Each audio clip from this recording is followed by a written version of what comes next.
All right, what is it we're helping ourselves to? They're fudge mint cookies. They're dark fudge enrobed cookies with a hint of mint flavor. And we plucked those from under the tree. It was part of the present from My patient. Yeah. Not that they were allowed to accept gifts. Oh dear. Yeah. All right, and in the Christmassy mugs that Jim and Kelly bought us, Yeah.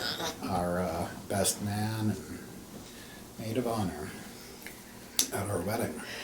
So,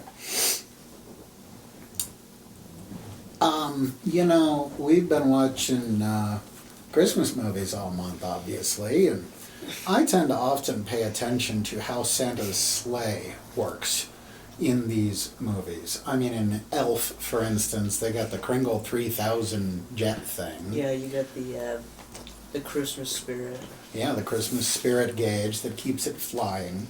In Santa Claus, the movie, it's just a traditional wooden sleigh. They feed the special feed to the reindeer. In Noel, it does have some electronic and digital components built in. In Get Santa, it has electronic components. I don't know if there's anything digital. And it's got something where some special green magic dust goes in. Christmas Chronicles. Christmas Chronicles. Now, is that just a standard sleigh? It's more of like a time, or like a... Right, it travels like between dimensions and such, or it goes into another plane at least. And then how about Ernest Saves Christmas? That has a lot of electronic components and that sort of thing. In fact, as you say the names of the reindeer, the little lights even light up on the control panel. All of that being said, how would we like to visualize Santa's sleigh working in this story? You guys are hopping on Santa's sleigh with Holly the elf, and you are about to whoosh fly to the North Pole. Just briefly, what kind of Santa's sleigh would you enjoy flying in? Personally, I would think the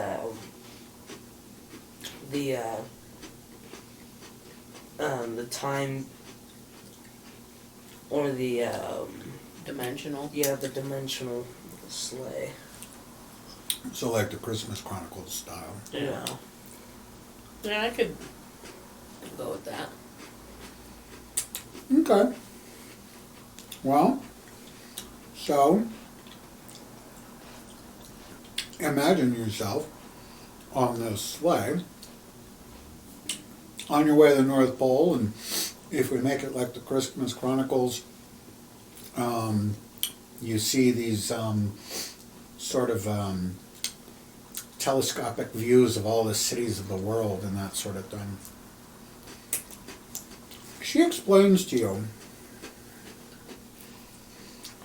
that in the busy few days leading up to Christmas, Santa's workshop was, of course, bustling with activity.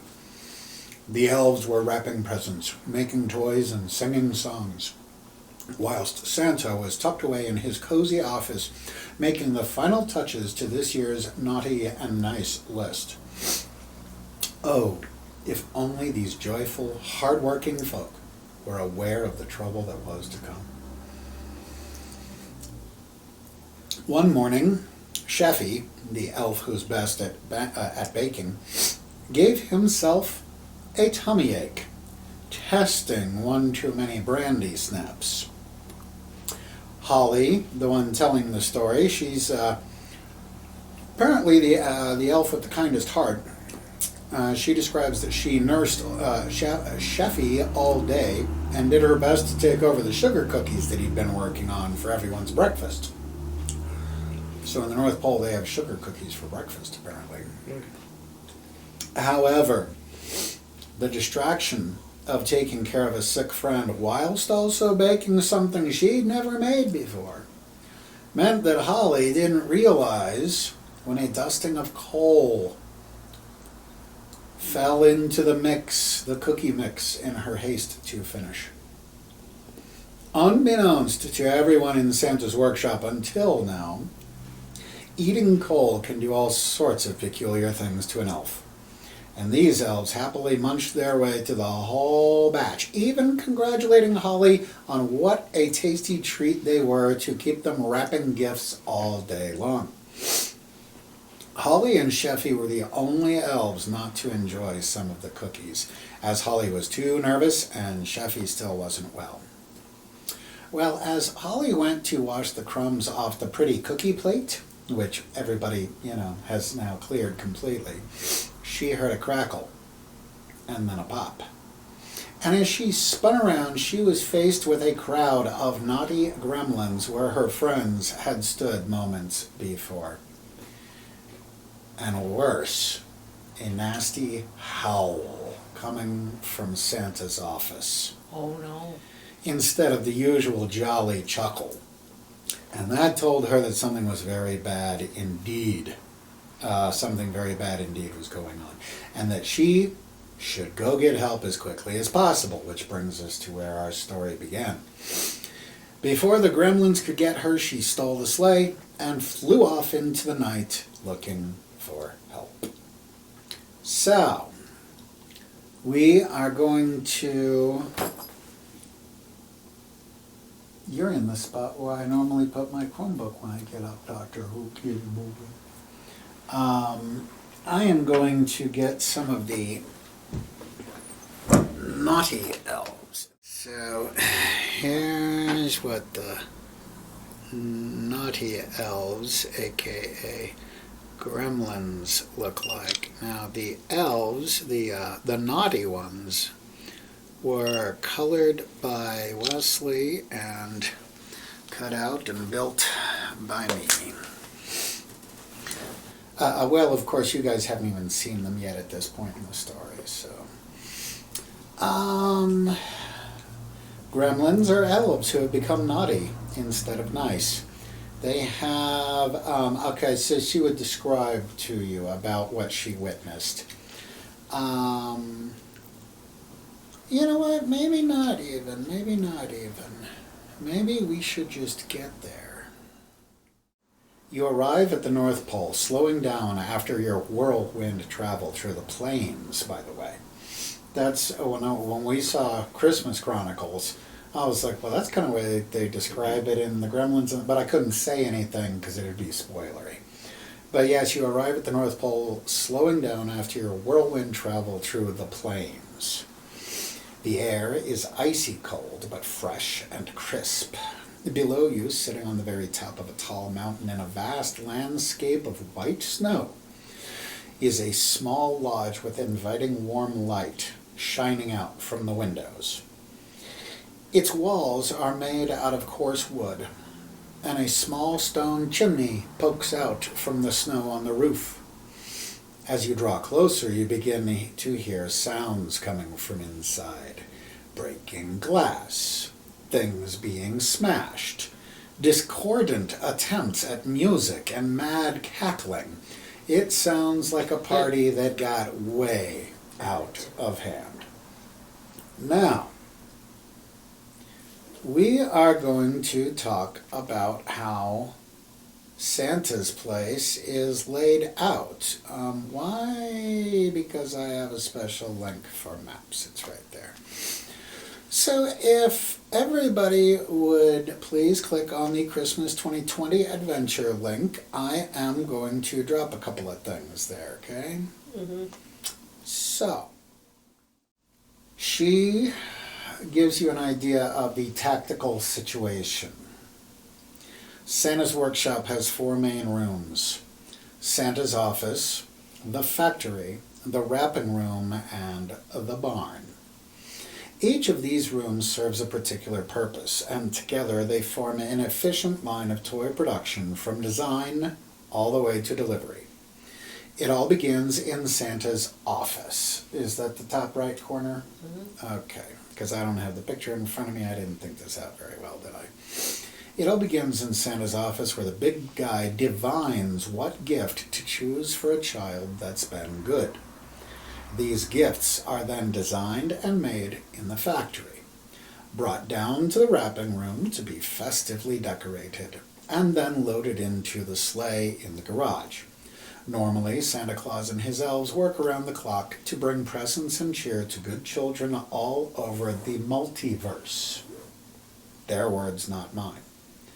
Now that the Gremlins have taken over, the entire assembly line is in shambles. So, I swear it was in the book somewhere, but I can't find it now. Where would you guys like to enter?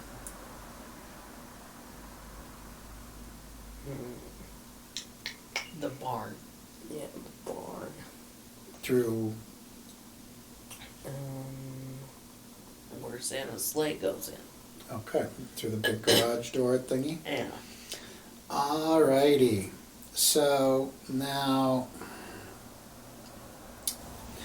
Alright, when you enter the barn, you are met with a pleasant aroma of fresh hay, with hints of cloves and apples. Christmas decorations, though, have been ripped off the walls and strewn about the place.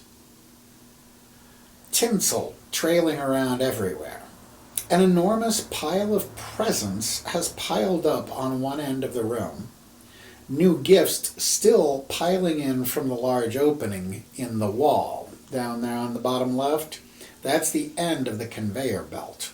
And so there's presents that just keep spitting out of that conveyor belt, okay? On the other end of the room, you see, oh my. Okay, well this says 2 naughty reindeer and a gremlin, but I don't think we're going to do that. I think we're going to bring it down to 1 gremlin. Their beady red eyes are staring at the 2 of you. Oh, right. Let's do more description here. The barn has a big red door on the outside, and that's obviously where you came in. Large enough for Santa's sleigh to enter through. The inside is divided into 2 parts. Maybe I should have read this first. The stables for Santa's reindeer on one side and a loading dock on the other, where the sleigh can be parked and loaded with presents. These stables are, oh, you know what? That occurs to me. Let's say that it's filled with presents that you guys flew in because Holly was flying the sleigh. Holly flies it in, and she reaches under the console and hits a button, and the big red door starts to open by itself, okay? And boom, all of these presents pile out, okay? And so you guys don't actually get to park the sleigh inside of there because it's filled with presents, okay? Yeah, I think that's a good idea. Let's see. The stables are separated from the loading dock by a simple wooden fence, so that's what that is, with a door in it that the reindeer themselves can operate. And now the stables, that side of the barn. This is the part of the barn where Santa's reindeer rest. The place has all sorts of comforts like drinking bowls, feeding sacks, fresh hay, and special blankets. There are no separate stalls. The reindeer prefer each other's company. Oh. So, event, Vandal. When players enter the room, they are confronted with one gremlin who is tearing Christmas decorations off the wall and feeding them to 2 naughty reindeer.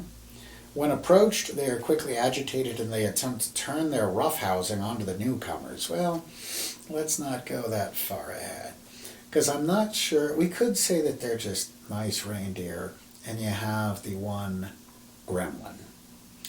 And all the Christmas decorations have been torn off the walls.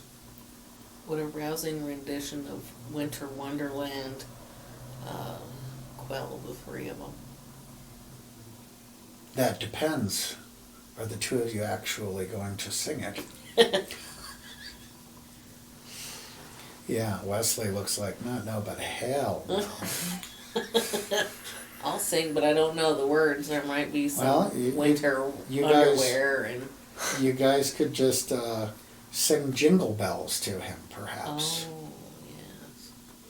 Jingle bells, jingle bells. You gotta Jingle put your feet up like a way. chorus line. And, The oh, what Kit Kat. fun it is to ride in a one-horse open sleigh. All right, and the gremlin, he goes, no, like this, and then poof, and he is an elf again.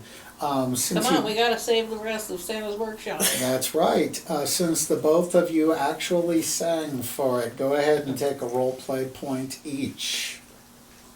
Yes, Dr. Boy.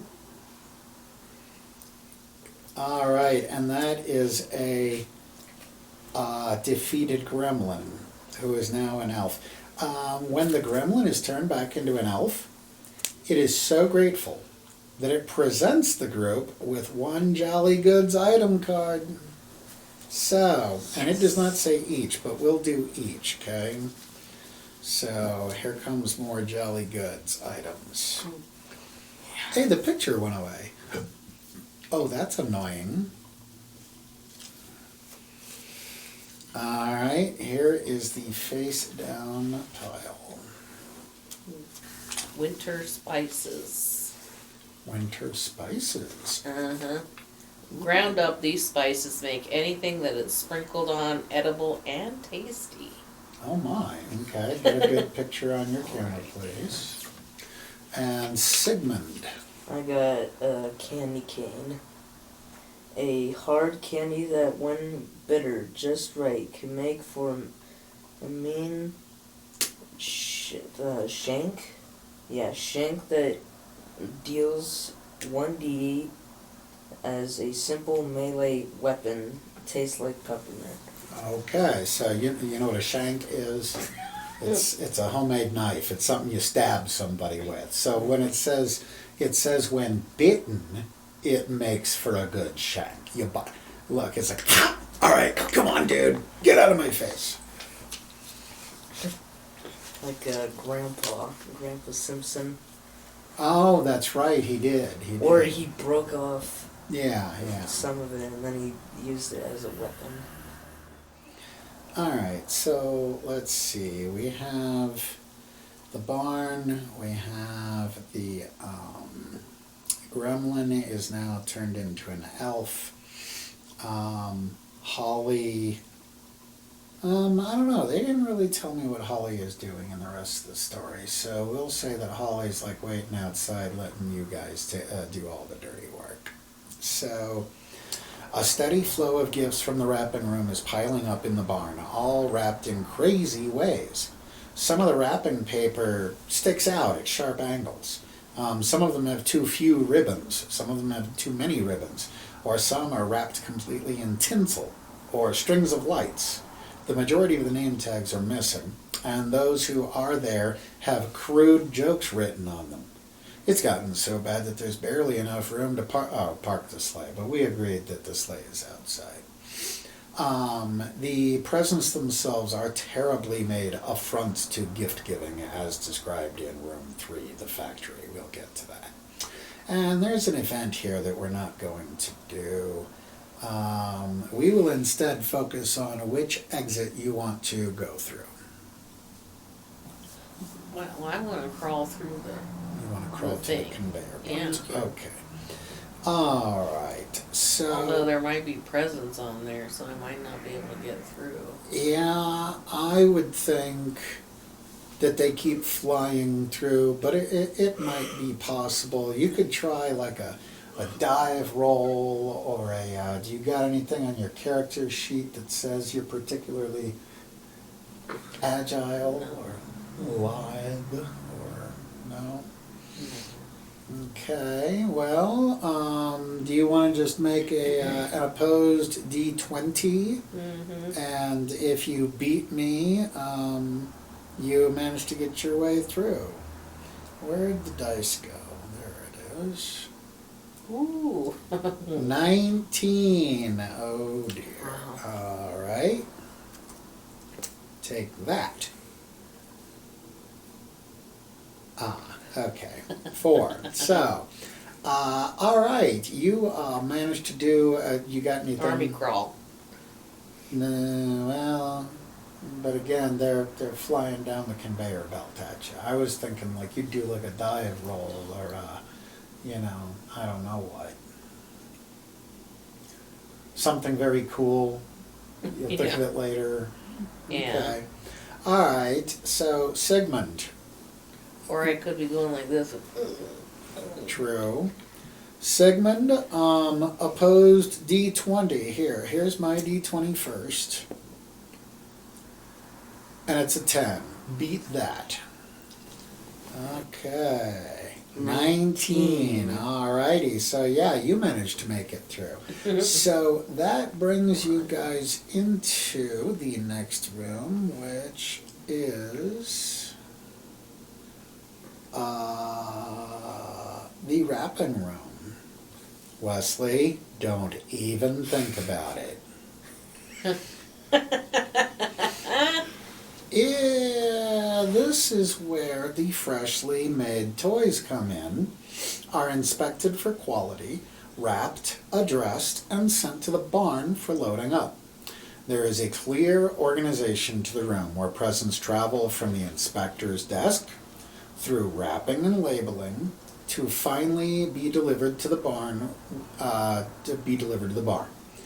With the Gremlins in charge, the place has quickly become a big mess, and the quality control station is left completely unattended. Okay, now these conveyor belts. There are a number of conveyor belts in the wrapping room and the factory that are designed to carry gifts to the workshop in various states of completion.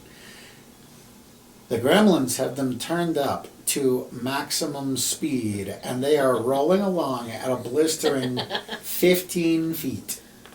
That's 3 squares per turn, okay? When one of you steps onto a conveyor belt at any point during their movement, you're instantly moved 15 feet in that direction. So look at the conveyor belts. Where might it be handy to hop on one and get moved very quickly? But remember, your enemies can do the same thing. Okay? Now, you are instantly moved 15 feet in the direction of the conveyor belt is moving, but you can only do it once per round, once per turn, okay? All right. So, before we get into what else is in the room, it is nice and warm in the room. It is not, let's see, there are a number of workstations throughout the room, together forming a colorful assembly line where presents are wrapped, tagged, and shipped out. The place is in shambles with torn wrapping paper littering the floor. Ribbons and tinsel weave throughout the place like a festive web. As a matter of fact, one of the events, we're not going to, it requires some D&D mechanics, or at least I'm not creative enough to adapt it, but it's intraversable territory because there's a web of ribbons everywhere.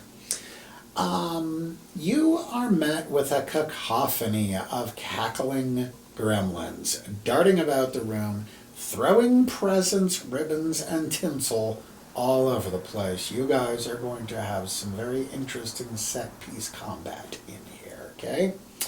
But yes, that's about a half hour, so we can bio break it there.